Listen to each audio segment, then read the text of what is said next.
Hello दोस्तों, तो इस वीडियो में हम सत्यनारायण भगवान जी की कथा का दूसरे अध्याय को पढ़ेंगे। इसका पहला अध्याय हम पहले वाले वीडियो में पढ़ चुके हैं, तो उसको आप वहाँ पर सुन लीजिए। तो चलिए यहाँ शुरू करते हैं दूसरा अध्याय। तो बोलिए श्री सत्यनारायण भगवान की जय। सूत जी ने कहा, हे ऋषियों, जिन्होंने पहले समय में इस व्रत को किया है उनका इतिहास कहता हूँ। आप सब ध्यान से सुने। सुंदर काशीपुरी नगरी में एक अत्यंत निर्धन ब्राह्मण रहता था। वह ब्राह्मण भूख और प्यास से बेचैन होकर पृथ्वी पर घूमा करता था। ब्राह्मणों से प्रेम करने वाले श्री विष्णु भगवान जी ने ब्राह्मण को देखकर एक दिन बूढ़े ब्राह्मण का ही रूप धारण कर ब्राह्मण के पास जाकर आदर से पूछा, हे विप्रदेव, तुम नित्य ही दुखी होकर पृथ्वी पर क्यों घूमते रहते हो? तब उस ब्राह्मण ने कहा, मैं भिक्षा के लिए पृथ्वी पर घूमता फिरता हूँ। हे भगवान, यदि आप इससे छुटकारा पाने का कोई उपाय जानते हो तो कृपा कर मुझे बताएं। वृद्ध ब्राह्मण का रूप धारण किए श्री विष्णु जी ने कहा, हे ब्राह्मण, श्री सत्यनारायण भगवान मनवांछित फल देने वाले हैं, इसीलिए तुम उनकी पूजन करो। इससे मनुष्य सभी दुखों से मुक्त होते हैं। ब्राह्मण को व्रत का सारा विधान बताकर बूढ़े ब्राह्मण का रूप धारण किए हुए श्री भगवान अंतर्ध्यान हो गए। जिस व्रत को वृद्ध ब्राह्मण ने बताया, मैं उसको अवश्य करूँगा, यह निश्चय मन में धारण कर जो ब्राह्मण था वो घर के लिए चला गया। अगले दिन वह सुबह जल्दी उठकर श्री सत्यनारायण जी के व्रत को करने का निश्चय कर भिक्षा मांगने के लिए घर से निकला। उसी दिन उसको भिक्षा में बहुत सारा धन मिला, जिससे उसने पूजा का सामान खरीदा और घर आकर अपने बंधु बांधवों के साथ व्रत को किया।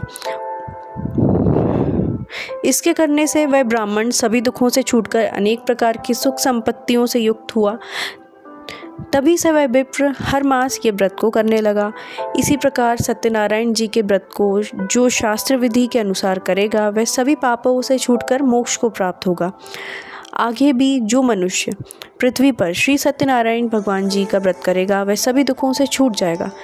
इस तरह नारद जी से सत्यनारायण भगवान का कहा हुआ व्रत मैंने आपसे कहा।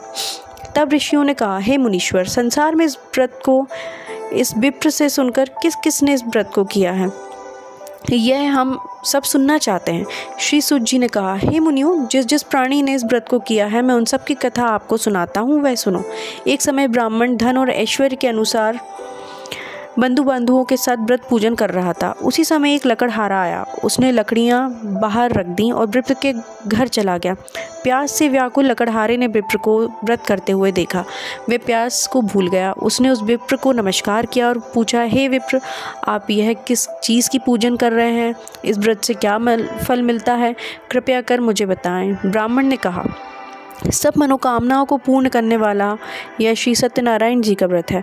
इसकी ही कृपा से मेरे यहाँ धन धान्य आदि की वृद्धि हुई है। विप्र से इस बात के बारे में जानकर लकड़हारा बहुत प्रसन्न हुआ। भगवान के चरणामृत लें और भोजन करने के बाद वह अपने घर को चला गया। अगले दिन लकड़हारे ने अपने मन में संकल्प लिया कि आज ग्राम में लकड़ी बेचने से जो भी धन मिलेगा उसी से भगवान सत्यनारायण जी का उत्तम व्रत करूँगा।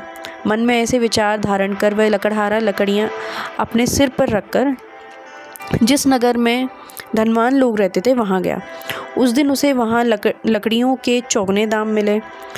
वह बूढ़ा लकड़हारा अति प्रसन्न होकर पक्के केले, शक्कर, शहद, घी, दूध, दही और गेहूं का चूर्ण इत्यादि श्री सत्यनारायण भगवान के व्रत की सभी सामग्री लेकर अपने घर आ गया। फिर उसने अपने बंधु बांधवों को बुलाकर विधि विधान के साथ भगवान का पूजन अर्चन किया और व्रत को धारण किया। उस व्रत के प्रभाव से वह बूढ़ा लकड़हारा धन, पुत्र आदि से युक्त हुआ और संसार के समस्त सुख भोग कर वैकुंठ को चला गया।